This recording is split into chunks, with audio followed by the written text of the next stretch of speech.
भोपाल में शिवराज कैबिनेट की अहम बैठक हुई, जिसमें कई महत्वपूर्ण विषयों पर चर्चा की गई। फैसलों की जानकारी देते हुए नरोत्तम मिश्रा ने बताया कि एमपी में SC, ST, OBC वर्ग और निःशक्त जनों के बैकलॉग कैरी फॉरवर्ड पदों पर भर्ती निकाली जाएगी। साथ ही भर्ती अभियान की समय सीमा भी बढ़ा दी गई है। इसके अलावा स्ट्रीट वेंडर स्टाम्प ड्यूटी में छूट का प्रावधान किया गया है। कैबिनेट मीटिंग में फैसला लिया गया कि एमपी में बीज फर्म स्थापित किया जाएगा। मुरैना में इसके लिए जमीन की स्वीकृति दे दी गई है। साथ ही राज्य उद्योग समिति प्रबंधन नियम 2019 में संशोधन पर भी सहमति बन गई। नरोत्तम मिश्रा ने कहा, आज मध्य प्रदेश का गेहूं विदेशों में पहुंचने लगा है। पिछले साल 2 लाख टन गेहूं का आयात हुआ था, जिसे 40% गेहूं एमपी का था। शिवराज कैबिनेट की बैठक में बढ़ते कोरोना मरीजों और वैक्सीनेशन की रफ्तार पर चर्चा हुई। 21 जुलाई से बूस्टर डोज के लिए विशेष अभियान शुरू किया जाएगा, ताकि बचे हुए सभी लोगों को बूस्टर डोज लगाया जाए।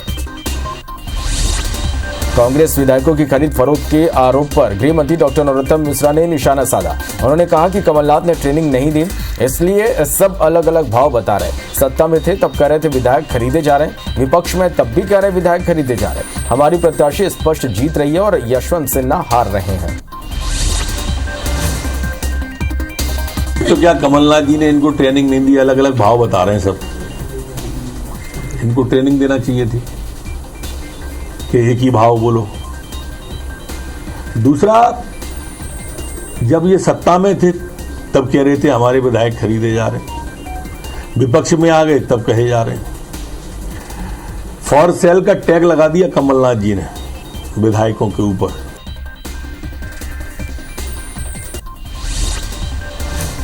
गृहमंत्री नरोत्तम मिश्रा ने कांग्रेस की भारत जोड़ो यात्रा पर कहा कि भारत जोड़ो नाम देकर भारत को बदनाम करने की साजिश है।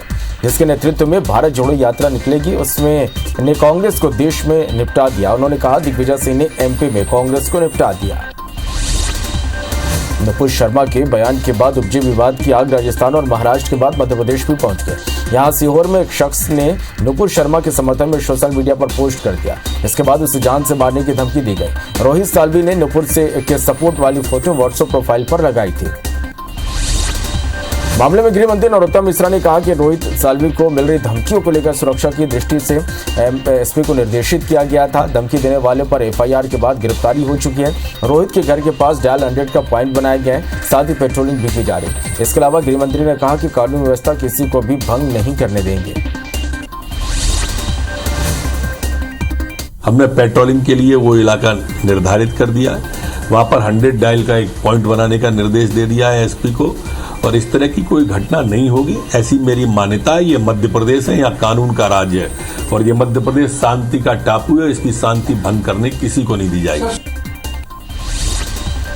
मध्य प्रदेश के पंचायत चुनाव में नतीजे आने शुरू हो गए हैं। बात करें राजधानी भोपाल की, तो नवनिर्वाचित पदाधिकारियों को चुनाव आयोग ने निर्वाचन पत्र देना शुरू कर दिया है। दोनों ही दल अध्यक्ष पद पर कब्जे के लिए जी तोड़ समीकरण में यहां पर उलझे हुए हैं। फिलहाल जिला निर्वाचन में लगे कर्मचारी दस्तावेजों के सत्यापन में लगे हैं। श्योपुर के विजयपुर तहसील के ग्राम बड़ौदा कला की काजल पूरे मध्य प्रदेश में सबसे कम उम्र की सरपंच बनी है। काजल ने गांव का विकास कराने के लिए राजनीति में कदम रखा।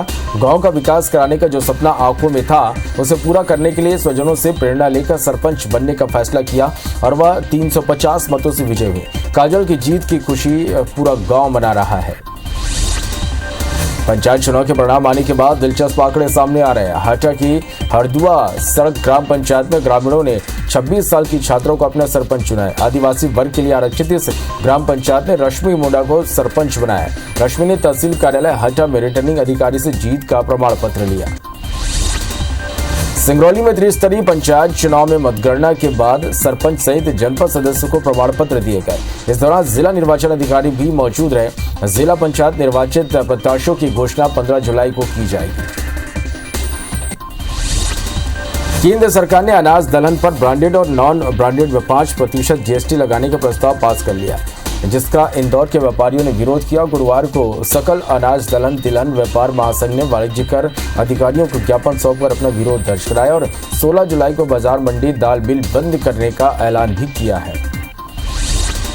मध्य प्रदेश में डेयरी प्रोडक्ट और खाद्यान्न फ्लोर प्रोडक्ट्स मुरमुरा पोहा पर महंगाई की मार पड़ने वाली है। 18 जुलाई से 10 ग्राम से ज्यादा पैक करने बेचे रहे इन उत्पादों पर 5% जीएसटी लगेगा। ये उत्पाद 2 रुपए से लेकर 5 रुपए तक प्रति किलोग्राम महंगे हो जाएंगे।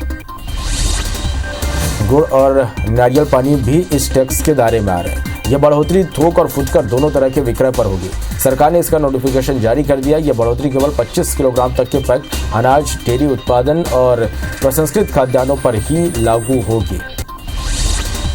सेना में अग्निपथ स्कीम के तहत ग्वालियर के मुरार कैंटोनमेंट स्थित सेना भर्ती कार्यालय 353 अग्निवीरों की भर्ती करेगा। अग्निवीरों की भर्ती परीक्षा के लिए सबसे पहले शारीरिक प्रवीणता परीक्षा होनी है। इसके लिए मैदान सहित अन्य सुरक्षा व्यवस्था के इंतजाम होने हैं। इसके चलते सेना की ओर से ग्वालियर जिला प्रशासन में एनओसी मांगी गई है।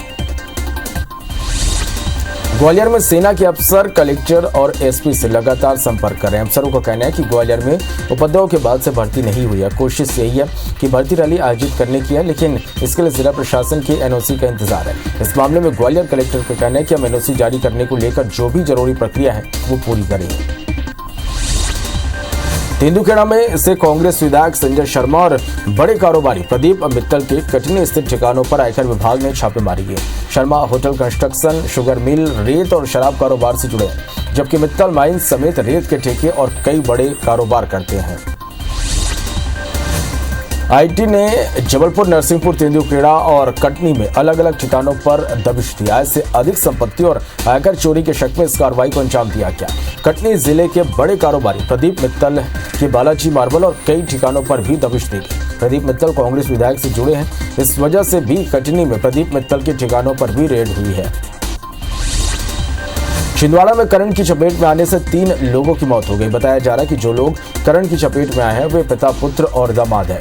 घटना शिवपुरी थाना क्षेत्र के खैरी चैतू की है। फिलहाल पुलिस मामले की जांच में जुट गई है।